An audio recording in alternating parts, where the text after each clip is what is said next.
구독, 좋아요, 멤버십 가입 부탁드립니다.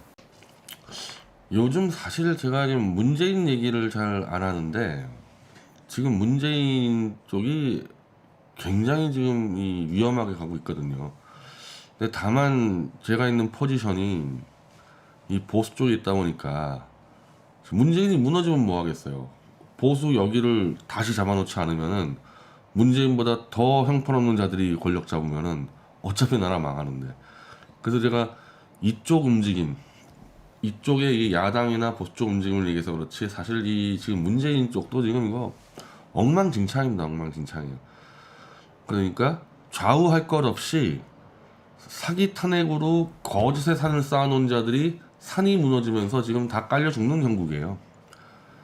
지금은 이제 진실이 막 올라왔다 덮였다 올라왔다 덮였다는데 결국은 이게 이제 화산 폭발하듯이 폭발하게 되면은 싸그리 다 날아가는 그런 조짐들이 보여서 요즘 뉴스가 아마 볼 게 많을 거예요.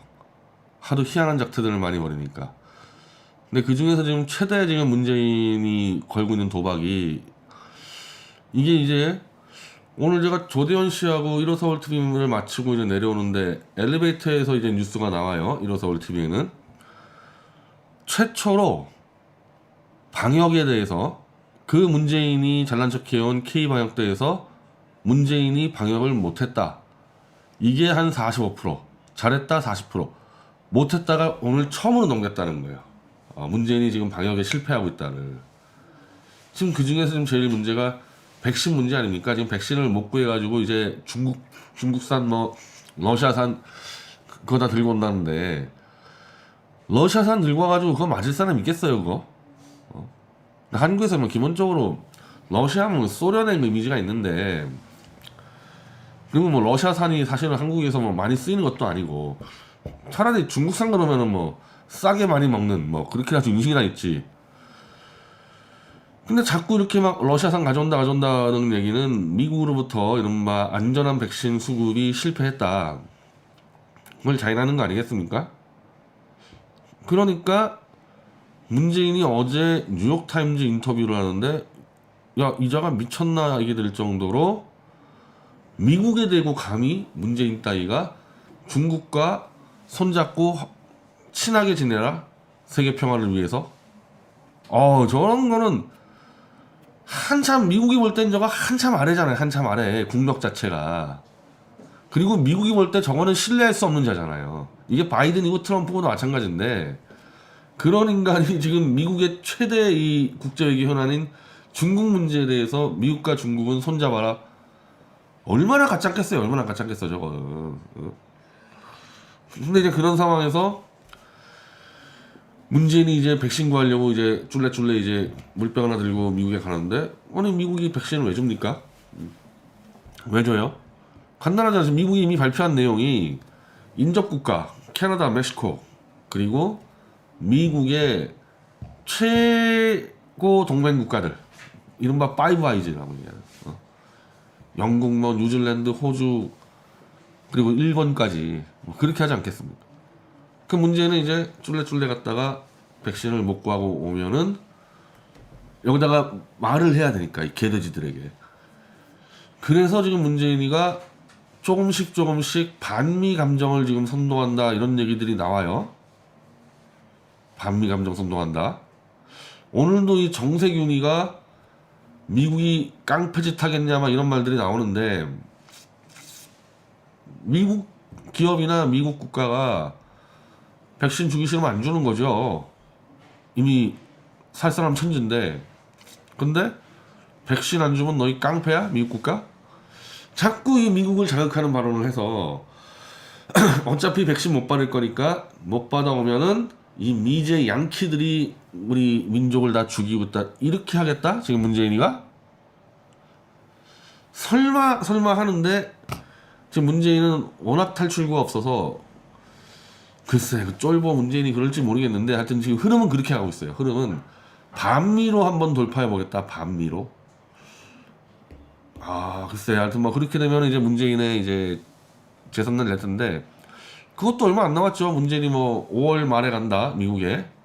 근데 이제 미국 쪽에서는 야 너 오지 마라. 너 와봐야 우리 열만 받으니까 뭐 이러고 있는 상황인데 안에서 새는 바가지 밖에 가도 샌다는 게 지금 안에서 얻어 터지니까 이게 밖에 가서도 지금 이제 끝장나게 생겼어요. 그러니까 이 무서운 게 운이라는 게 지금 문재인이 원래는 대통령 되면 안 되는 자였는데 운으로 대통령 되고 이미 1년 안에 탄핵 당했어야 되는 자인데 이 무능한 이 보수야당, 비열한 보수야당 때문에 지금까지 버텨온 거 아닙니까?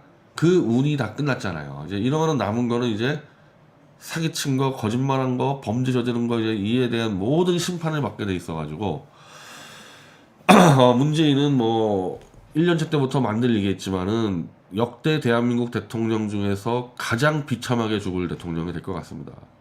저는 감옥에 끌려가는 정도로 끝나지 않을 것 같아요.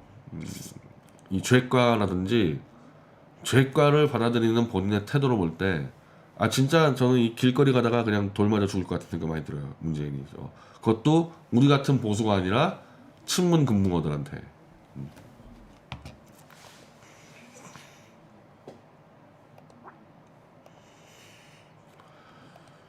자 이제 그러면서 이 보수 야당도 마찬가지죠.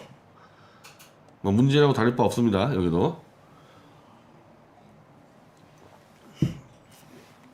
문 대통령의 사면 구걸 안에 우리가 집권하자. 아 이게 좋은 말이죠. 마치 무슨 뭐 자주국방 얘기하듯이 멋있는 말인데 이 말에는 함정이 있는 거죠. 윤영석은 누구냐? 이게 아마 경남 쪽 삼선 의원이고 저 김무성 쪽입니다. 김무성 계파예요. 이 당대표 출마하면서 이것도 김무성이의 마포포럼 가서 한 얘기예요.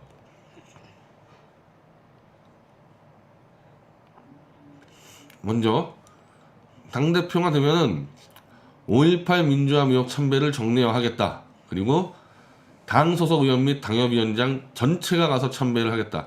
한마디로 5.18 가서 엎드려 절하자는 게 이게 이 사람의 공약인데 지금 이 인민무력당의 혁신과 개혁이라는 게 이런 거예요. 친문 좌익이 싫어하는 짓들 그런 거 안 하고 친문 좌익에게 박수 받을 짓들만 골라서 하겠다가 이자들의 혁신과 개혁입니다. 그래서 친문 좌익들이 혐오하지 않도록 해가지고 한번 표를 좀 쓸어 모아서 집권하겠다는 이 전략을 쓰는 건데 이거는 이제 현재 문재인 정권을 심판하겠다는 이 흐름에서는 가능한데 나중에 뭐 개헌 때문에 대선은 없겠지만은 대선에서 이런 전략 쓰면 뭐 무조건 지는 거죠. 왜? 대선은 문재인이 나오는 게 아니니까. 이거는 문재인을 심판하는 선거가 아니라 이 대선 같은 경우는 어쨌든 새로운 후보가 나올 거 아닙니까? 그리고 그 새로운 후보는 문재인과 완전히 차별해서 나올 거기 때문에 이런 전략 가지고 절대 참패하는 건데 그것밖에 할 줄 모르는 겁니다. 그냥.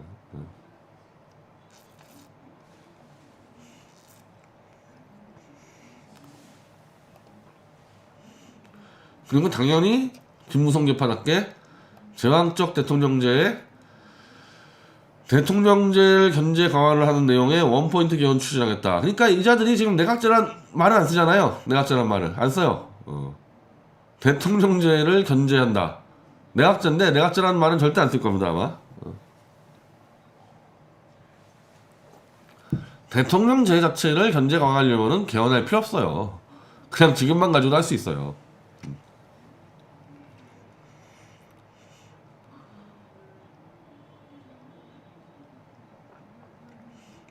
아, 이 박 대통령 분 앞쪽에 있나 보지? 응. 박근혜 대통령 이제 사면론에 대해서 문재인 대통령에게는 결코 사면을 구걸하지 않을 것. 우리가 당당히 집권해서 우리가 뽑은 대통령이 국민의 의견을 물어 사면에 대한 결정을 해. 아, 진짜 이거 완전히 이거는 아주 비열하고 나쁜 인간이죠, 이거. 왜? 말은 멋있게 하지만은 일단 원천적으로 감옥에 있는 사람은 박 대통령이야 감옥 자체를 자기의 정신적 수양의 도구로 이용하고 있겠지만은 어쨌든 본인은 감옥 가기 싫을 거 아니에요.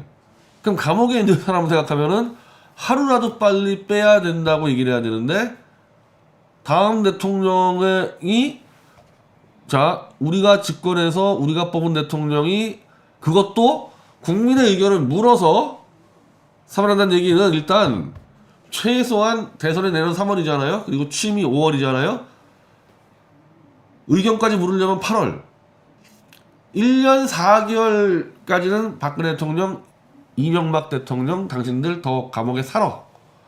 지금 그 얘기를 하는 건데 그걸 마치 문재인에게 결코 사면을 구걸하지 않을 것 해서 마치 이거를 자기가 당당하게 마치 싸우는 것처럼 위장을 해놨잖아요. 이게 제일 나쁜 자의 발언이죠. 이거 아주 정말 나쁜 인간이죠. 인성 자체가. 구걸을 한다는 개념은 자기 거, 본인이 문재인에게 뭐 자리나 뭐 어디 뭐 돈이나 그런 거 얻어먹으려고 구걸하지 않겠다. 이거는 얘기가 되지. 야, 나는 문재인한테 자리 같은 거 구걸하지 않겠다. 근데 이 문제는 지금 본인이 해먹는 게 아니라 어쨌든 제3자의 문제 아닙니까? 박근혜 대통령의 문제인데 그거를 나는 구걸하지 않겠다. 지 거면은 지 거 먹을 거 있으면 구걸할걸요? 지 거 먹을 거 있으면 예를 들면 지 지역구에 중앙정부 예산 뭐 한 2조 원 뽑아와야 한다. 문재인 앞에서 100번도 기어다닐 겁니다. 이거 분명히 이런 자들은. 근데 남의 감옥살이니까 나는 구걸하지 않겠다. 누가 당신에게 구걸하라 그래? 구걸이 아니고 당신 문재인이 갖고 있는 대통령의 사면권을 행사해라. 너 해. 너 안 하면 너도 감옥 집어넣을 거야. 빨리 박근혜 이명박 대통령 석방시켜. 안 그러면 너 정신형이야. 이렇게 얘기하라는 거지. 왜 구걸해? 그러니까 이자는 자기가 안 하는 거 플러스 문재인에게 박근혜 이명박 사면을 얘기하는 사람들은 마치 비굴하게 구걸하는 것처럼 매도를 해놨어요. 그러니까 제일 나쁜 자라는 거야, 이자가. 역시 김무성 계파답죠. 어제 그 차명진 전 의원이 방송을 잘했는데, 자, 서병수. 자, 국회 가가지고 박 대통령 사면 석방 여기까지는 좋다 이거야. 근데 탄핵은 잘못됐다 확 질러요. 자, 그러면은 지금같이 오늘 이제 뭐 하태경 이런 자들이 야이씨 서병수 뭐냐, 우리 당에도 아직까지 탄핵에 불복하는 자 있다, 다 때려 죽이자 이렇게 나왔을 때 서병수가 싸울 컨텐츠나 무기가 있냐 이거죠. 없잖아요. 본인도 탄핵 무효로 싸운 적도 없고 연구한 적도 없으니까. 예를 들면은 전화 우종찬 기자가 질렀어요. 탄핵은 무효다. 하태경이가 덤볐어요. 그러면은 우리는 땡큐죠. 그냥 백투로 짓밟아 버릴 테니까. 근데 서병수는 그런 무기도 없이 질러서 지금 짓밟히면서 오히려 역풍을 맞고 있다.